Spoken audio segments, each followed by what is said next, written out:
Chapter 7 ક્રમચય અને સંચય. આજે આપણે નંબર વિશેની માહિતીઓ મેળવવાની છે. નંબર એટલે કે તમારી પાસે અમુક નંબરમાં શર્ટ્સ અને અમુક નંબરમાં પેન્ટ્સ છે, તો તમે કઈ રીતે એની જોડી પેર છે એ બનાવશો. એવી જ રીતે તમારી પાસે ઘણી જ બધી વોટર બેગ છે અને ઘણા જ બધા લંચ બોક્સ છે, તો એના બી પેર તમે ડિફરન્ટ ટાઈપ્સના બનાવી શકો છો. તો એ તમે કેટલી પેર બનાવી શકો એ ડિફરન્ટ ટાઈપ્સના નંબર ઓફ ડિફરન્ટ ટાઈપ્સ આપણે ફાઇન્ડ કરવાનું છે. ચલો જોઈએ. તો હું પહેલાં તો આપણે પેન્ટની વાત કરીએ કે આપણી પાસે 3 અલગ અલગ પેન્ટ છે અને શર્ટ્સ મારી પાસે 2 છે. અને આ મેં ન્યૂ ક્લોથ્સ લીધા છે અને હવે મારે પેરિંગ કરવું છે, તો હું કેટલા ટાઈપનું પેરિંગ કરી શકું એની આપણે ચર્ચા કરીએ. તો હું પેરિંગ કરી શકું તો જુઓ, હું P1ની સાથે 2 શર્ટ્સ પહેરી શકું, પછી P2ની સાથે બી હું 2 શર્ટ પહેરી શકું,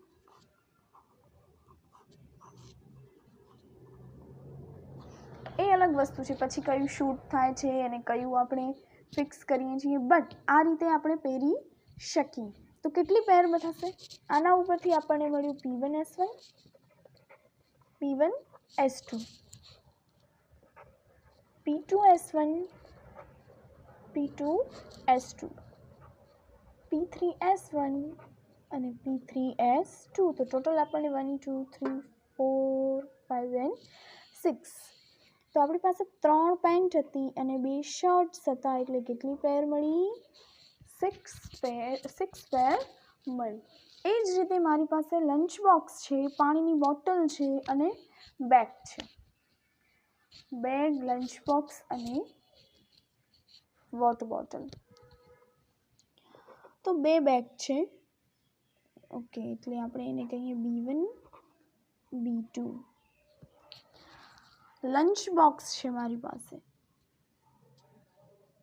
તો L1, L2 અને L3 એ મારી પાસે 3 છે.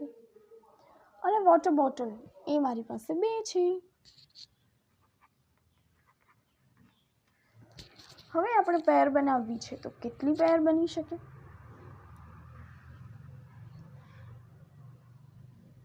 તો 2 × 3 × 2 એની 12 પેર આપણને મળશે. એટલે કે 12 અલગ અલગ ડિફરન્ટ ટાઈપ્સની રીતે તમે વોટર બોટલ, બેગ અને લંચ બોક્સનો યુઝ કરી અને પેર બનાવીને લઈ જઈ શકો છો. તો એવી જ રીતે આપણી પાસે નંબર્સ આપેલા હોય, ફ્લેગ્સ આપેલા હોય ડિફરન્ટ ટાઈપ્સના, તો એનામાંથી તમે કેટલા ફ્લેગ્સ અને કેટલું યુઝ કરી શકો એ અહીં શીખવાનું છે. અહીં માત્ર આપણે ગણતરીઓના મૂળભૂત સિદ્ધાંત વિશે માહિતી મેળવવાની છે કે આપણે કેટલી સંખ્યાઓ આપી છે અને એનો કેટલી રીતે યુઝ કરી શકીએ છીએ. તો ચલો આપણે એના દાખલાઓ જોઈએ, એનો સ્વાધ્યાય જોઈએ, એટલે ખ્યાલ આવતો રહેશે કે આપણે કઈ રીતે કરવાનું છે. તો સૌથી પહેલાં આપણે જોઈએ સ્વાધ્યાય 7.1.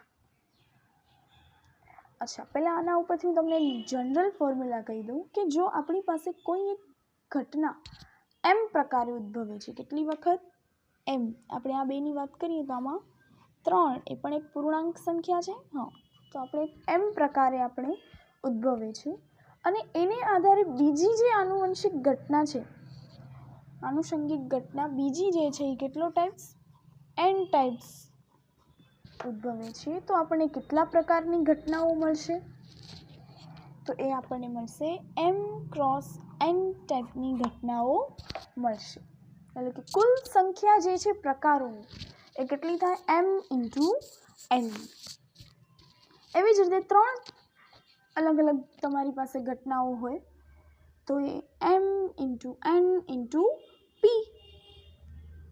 આ ઘટનાને M નામ આપી દઈએ, આ ઘટનાને N અને આ ઘટનાને P.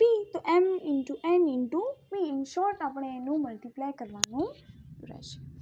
હવે આપણે જોઈએ સ્વાધ્યાય 7.1 એના દાખલાઓ લઈએ એટલે તમને વધારે સમજમાં આવશે। હવે એમાં અમુક શરતો પણ આપેલી હશે કે મારી પાસે આટલી વસ્તુ તો છે પણ એને ગોઠવવાની છે આ શરત પ્રમાણે। જોઈએ તમને વધુ ખ્યાલ આવશે કે નીચેની ચલો સ્વાધ્યાય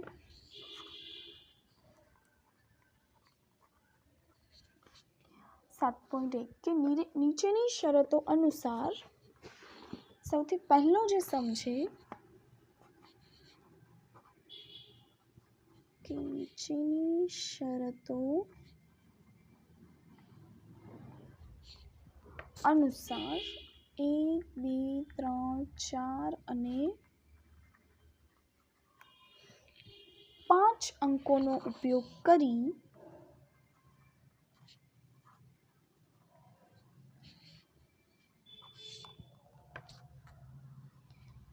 ત્રણ અંકોની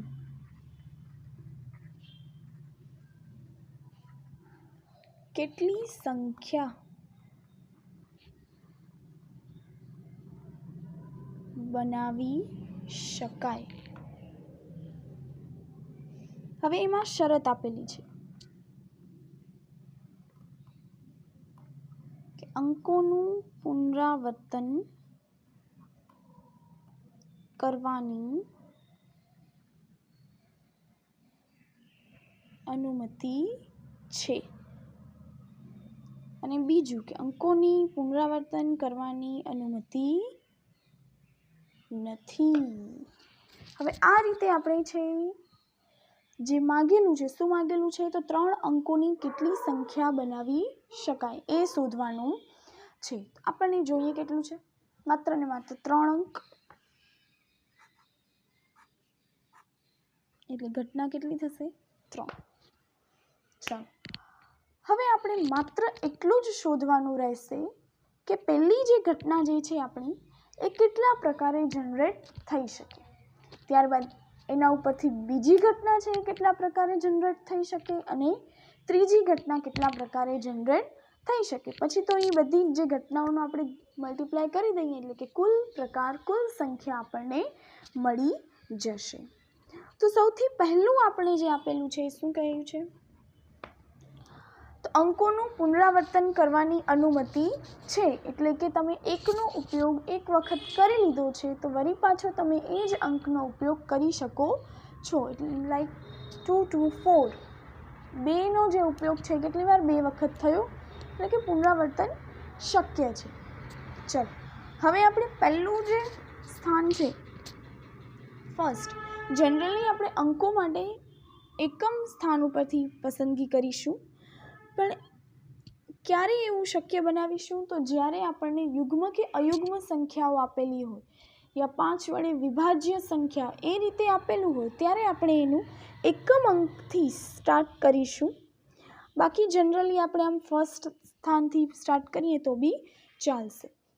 તો ચલો હવે આપણી પાસે કેટલા અંક આપેલા છે 1 2 3 4 અને 5। તમે 5માંથી રેન્ડમલી કોઈ બી લઈ શકો છો એટલે કે 5 એ 5નો ઉપયોગ તમે કરી શકો છો એટલે શું થશે 5 ટાઈમ્સ 5 વખત તમે એનો ઉપયોગ કરી શકો। ચલો ત્યારબાદ અંકનું પુનરાવર્તન શક્ય છે એટલે કે જો તમે અહીંયા કોઈ પણ સંખ્યા લીધી છે એનો જ ઉપયોગ તમે અહીં કરી શકો છો। એટલે કે બીજા સ્થાન ઉપર પણ તમારી પાસે સંખ્યાઓ કેટલી રહે છે સંખ્યાના પ્રકાર કેટલા રહે છે 5 રહે છે એટલે આપણે આની પણ કેટલી પ્રકારે કરી શકશું 5 પ્રકારે કરી શકશું અને ત્રીજા સ્થાનની પણ 5 પ્રકારે કરી શકીશું। હવે તો આના ઉપરથી આપણને કેટલી સંખ્યાઓ મળશે 125।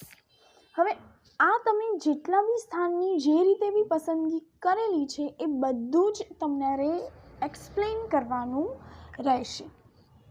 તો હું એ એક્સપ્લેન કરું છું બસ અહીં લખતી નથી। એક્સપ્લેનેશનમાં શું લખવાનું હશે તો 3 અંકની સંખ્યામાં પ્રથમ સ્થાનની પસંદગી 5 પ્રકારે કરી શકાય। કેટલા પ્રકારે 5 પ્રકારે કરી શકાય। પછી અંકોનું પુનરાવર્તન કરવાની અનુમતિ હોવાથી બીજા સ્થાનની પસંદગી પણ 5 પ્રકારે કરી શકાય અને ત્રીજા સ્થાનની પસંદગી પણ 5 પ્રકારે કરી શકાય છે. તેથી 5 × 5 × 5 = 125. આ રીતે લખવું પડશે. ચલો હવે આવે છે બીજી ઘટના.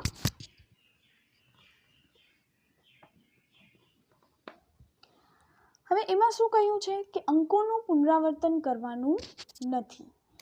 સંખ્યા કેટલી જોઈએ છે?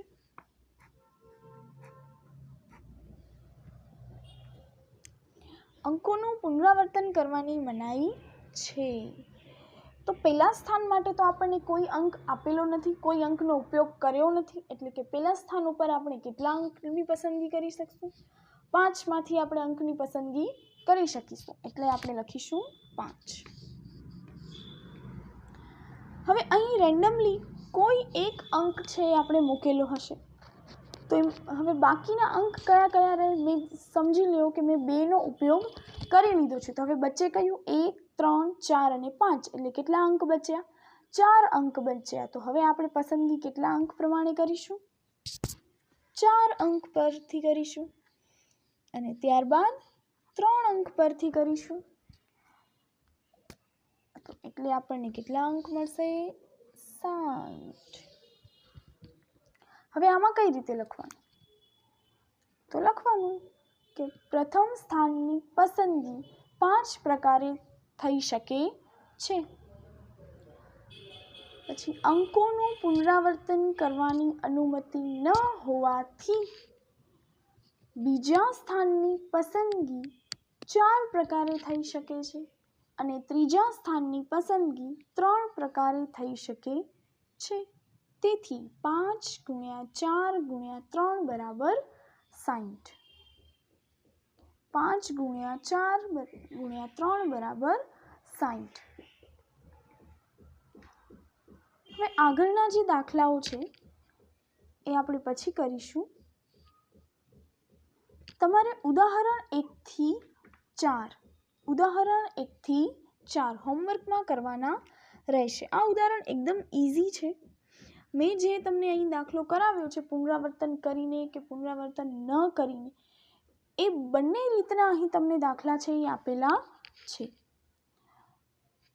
તો તમારે એ સમ્સ હોમવર્કમાં કરવાના રહેશે. Thank you.